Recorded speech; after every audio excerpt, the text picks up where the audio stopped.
Welcome to the END-OF-DAYS-CHRONICLES Channel. Are you aware of the cognitive biases that affect our thinking? Join us in this video as we explore the 3 lies the devil wants you to believe, exploiting the continuity bias. Discover why it's crucial to align your life with God now and challenge your perspective on life. Don't let the devil deceive you. Watch and learn. We explore the field of human behavior. Within this field, there exists an area known as cognitive bias. Cognitive biases are phenomena that affect us all.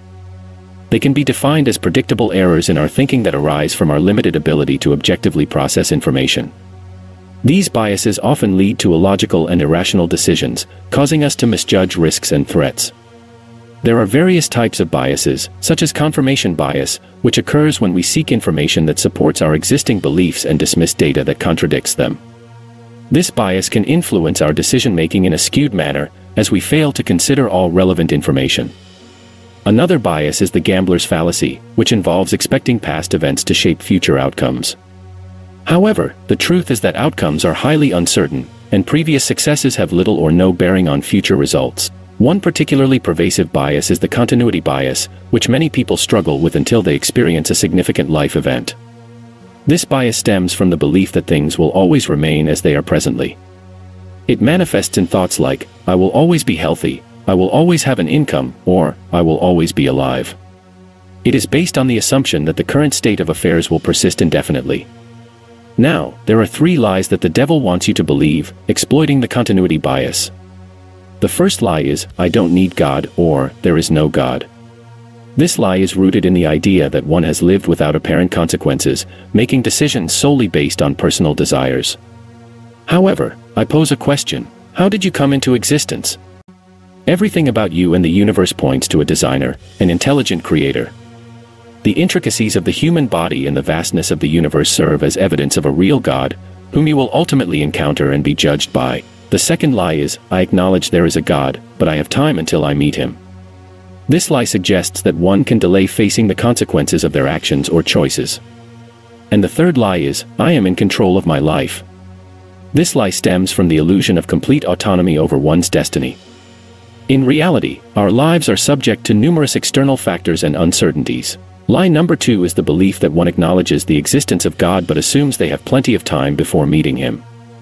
Some people express this by saying they will enjoy their younger years and then turn to God in their later years, such as during their 60s or 70s. However, it's crucial to recognize that tomorrow is uncertain and not guaranteed for anyone. This is the lie that the devil wants people to believe, that they have ample time.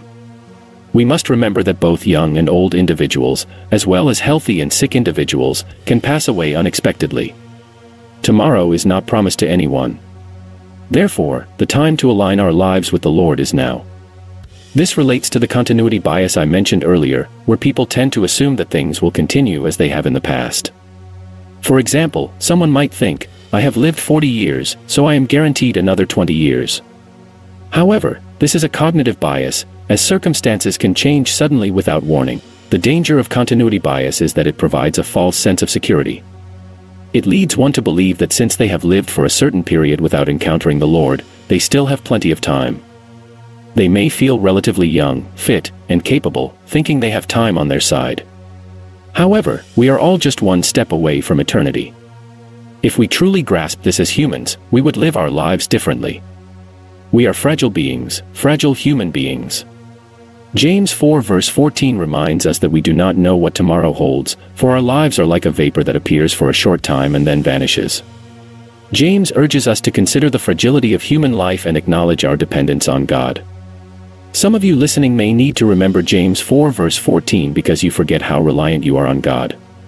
You forget that your every breath is granted by God, that your strength comes from him, and that all the good things in your life are blessings from him. You forget that one day you will face God. I often hear people say that they will serve God better when they are older, believing they will do more for him in the future. This is the deceit the devil sows in people's hearts to distract them from the things of God.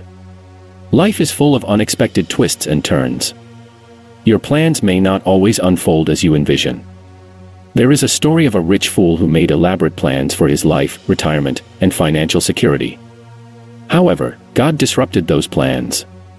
It's important to understand that God does not operate on our timetable or follow our plans. We must align ourselves with His will and surrender our lives to Him. This does not mean we should not plan for the future. Rather, we should incorporate God into our plans and humbly acknowledge that we are not in control. God is the one in control, not us. In Luke 12 verses 16 to 21, Jesus shares a parable about a certain rich man. The man's land produced a bountiful harvest, and he faced a dilemma of where to store his abundant crops. He devised a plan to tear down his current barns and build larger ones to store his surplus grain. He thought to himself, "You have plenty of grain laid up for many years. Take life easy, eat, drink, and be merry." However, God called him a fool, revealing that his life would be taken from him that very night. The man's wealth and plans were rendered meaningless in an instant. This parable serves as a warning that accumulating earthly possessions without being rich toward God is futile. Notice how the rich fool confidently said, "This is what I'll do. I will tear down my barns and build bigger ones. There I will store up my surplus grain." The richness of his resources led him to meticulously plan his life. He had his 401k, health insurance, and dividend-paying stocks in place.